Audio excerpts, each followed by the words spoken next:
Hi, I'm Mary Oquendo of Pawsitive Educational Training, and I'm a certified master pet tech instructor, one of about 13 worldwide. So in the next 5 minutes or so, I'm going to go over items that should be in your pet first aid kit. All right.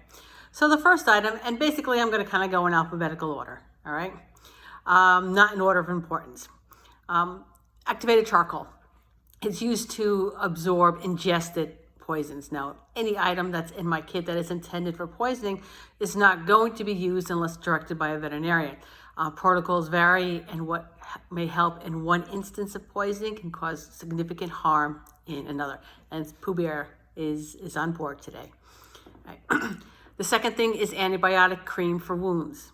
Right. I don't use triple antibiotics as I would personally groom cats. Right. The combination of the 3 ingredients in triple antibiotics may cause a fatal reaction in some cats. Right? It's a rare allergy, right?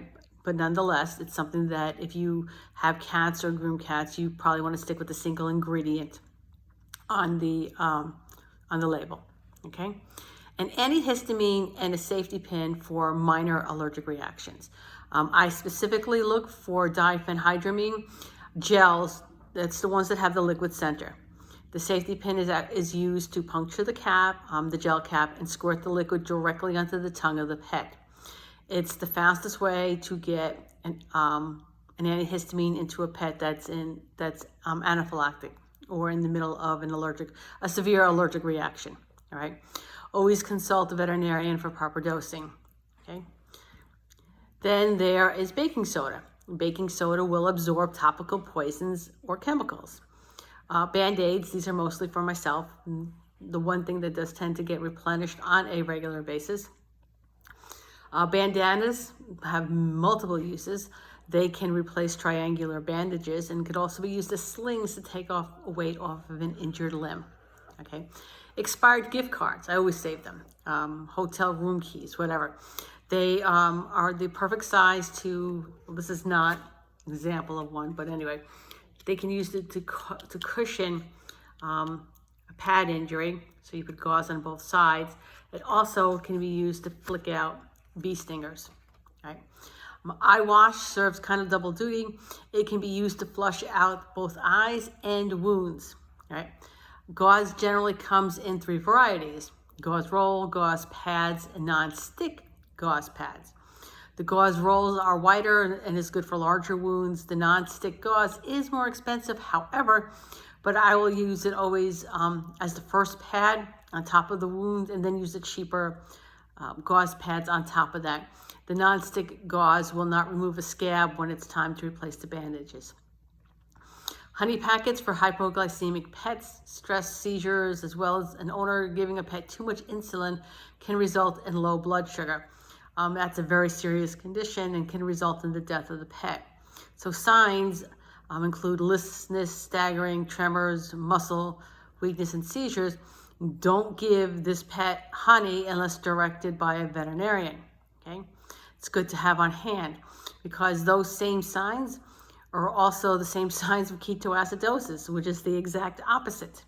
Okay, so talk to a veterinarian first.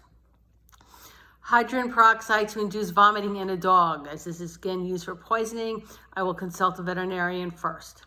All right.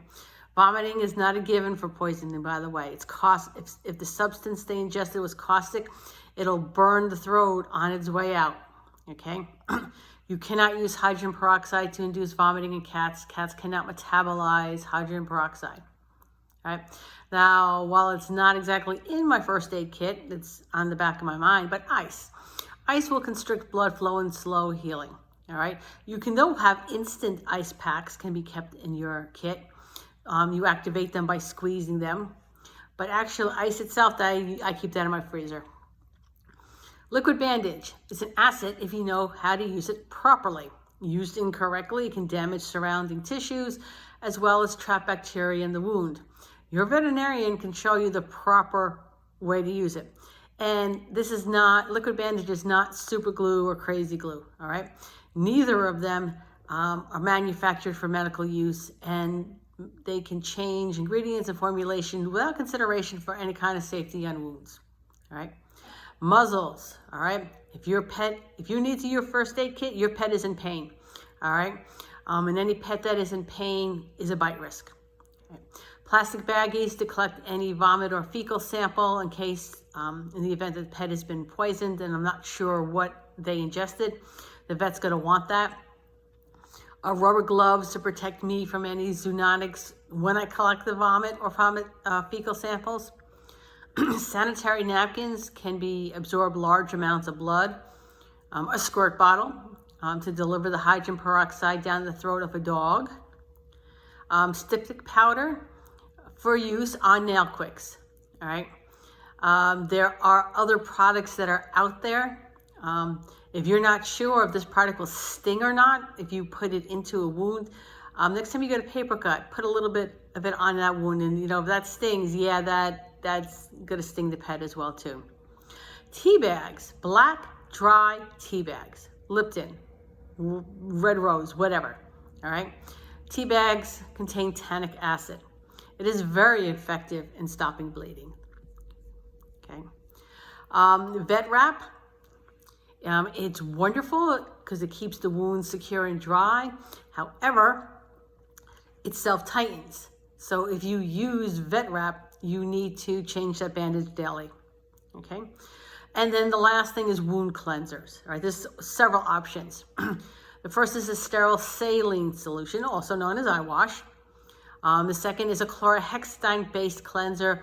They are really easy to find. You can find them in in supermarkets, all right? They tend to be light blue in color, all right? There are other products like Vetericin and I think Puricin, and there's another one out there. Please don't use hydrogen peroxide as it degrades surrounding tissues, and cats, of course, can't metabolize it. Alcohol stings, all right? And sterile tap or bottled water will disrupt the soft balance of the cells, and all of that will slow down healing. Keep in mind that many of these items have expiration dates and should be checked periodically, right? So visit my website at either www.pawsitiveed.com, PAWSITIVEED.com for online educational opportunities and for one-on-one help with your business. Go to maryoquendo.com and set up a free call with me. Now, if you have a topic you would like to see me cover, send me a message or drop a comment.